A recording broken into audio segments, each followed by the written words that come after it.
Looks like Scouron got away well, but Prosciutto's already alongside him now, coming towards turn 1. Scouron on the outside, but down the inside goes Prosciutto. He gets the lead. Scouron having to tuck back in and maybe go for the switcheroo, and he's going to be tucked up nicely in the slipstream, coming to the left-hand side, and is going to get him towards turn 4. Can Prosciutto leave him to dry around the outside? The two championship rivals have collided. They're off at turn 4, and that's someone else off the back.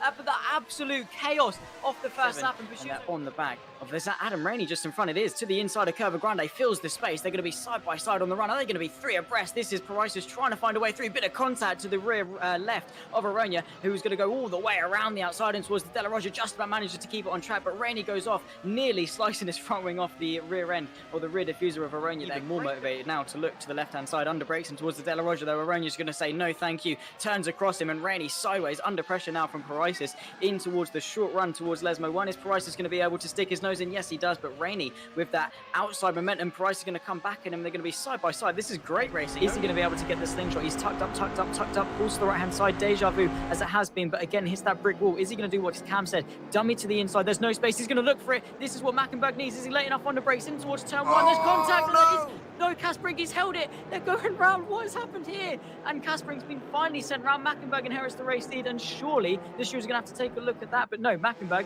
very, very sportsmanlike. To the right, is he going to be brave enough under brakes? He tries, but the Red Bull is very committed. The McLaren, though, going to try it around the outside. The Alpine looking on the inside. The McLaren's going to come back at him, though, to the inside of turns 13. The Red Bull trying it around the outside, but Jackalacco in towards P2. Ghost fights back. It's now going to be the inside for turns 14 and 15. The Alpine just trying to find a way through, trying to find an open gap. Still side by side towards turns 17 and 18. He's given the room, but Ghost around the outside. He's going to keep that foot in. Is he going to be the inside for turn 19, or is the McLaren ahead? He keeps his nose in side by side in towards turn 2, in towards the S's. Who's going to back out of this one? Surely one of them has to. They're going to be side by side towards the S's. The McLaren on the inside, a bit of contact, and Jackalacco stays ahead. Not fighting it too much, going for the squeeze. You can see Ruvers squeezes that gap, squeezes away through that gap. Is going to be the inside. It's going to be a very tight line for the Retafilo. Who's going to be later on the brakes? It's going to be Panzer, and now Sport wants a bit of the action. Panzer goes in deep and towards the Retafilo. He cuts the corner, gains time, might have to give that position up, and all while they're losing time, Sport's now being put onto the back. A little bit of a wiggle, maybe to say to Ruvers, let's work together a little bit,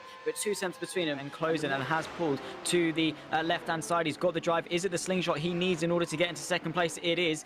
Anderson having to tuck back in. You can see Carl already going defensive. The Porsche bringing it back to the left-hand side. It's the long way round, but Carl covers it off beautifully, but the Porsche is going to look back at him. This is Gibbs on Cesarski in towards Lasource. You can see Cesarski having to go defensive. Gibbs is forced a long way round. He's going to go for the old switcheroo, the old under and over in towards Eau Rouge, and Radion is going to give him the better drive off the corner. Has he got enough? Is it the slingshot? Is he too close in order to utilize this slipstream? Enough that Ruvers can't go for the move, and this is Spork sending it up the inside of Ascari. There's contact between Swoonfleet and Sport. They've both managed to carry on going, facing the right way, luckily, but they're going to lose so much time with that one. For the race lead, you can see the actual SimSports car going to the right-hand side to defend. You can see Chris squeezing him all the way in towards the Retafilo chicane, but look at the slingshot with the toe. He gets around the outside ahead before the braking zone, and that was a very, very easy affair up into the race lead. By 2 towards turn 1, Koru around the outside. The Alpine trying to keep him there, but Koru goes in too deep over the sausage curb. James Rico says thank you very much underneath them, and Kinnan as well going to look to get involved. Ghost has done an absolutely shocker of a start. Corey down to 3rd.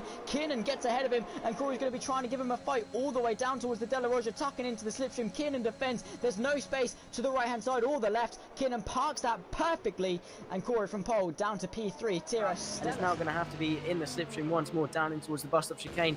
Yeah, Axel Sport is not making this easy for him one bit. He's going to go to the inside. Is now going to get him overtaken, the Axel Sports car in towards the bus stop chicane. Very opportunistic in order to take to the grass. They had to cut it a little bit. Having to take to the grass. Bit of dust being kicked up there. Dick Stroid's getting swamped over the curbs a little bit. This is definitely elbows out racing, and down in towards Ravage. Schlumvik going to try and commit to the outside. Is he going to swap to the inside? Yes, he is. Now late under brakes for Ravage. DX Droid's on the outside of an off-cambered corner, managing to not flinch at all, and managed to just sort of take the racing line. It's going to be the long way round. How late can he brake? He is ahead before the corner. Lopez, though, going to send it. Double front lockup. He's going to try and take the track away from the championship leader, who is sent off, but he comes back up the inside, and Rocek is going to take the position, though. Lopez comes back through the inside of turn 3, down the inside of turn 4, and he's holding on to this position very, very well. And Rocek just had to say, well, this is a championship at stake. I do not want to be fighting too hard over 4th place.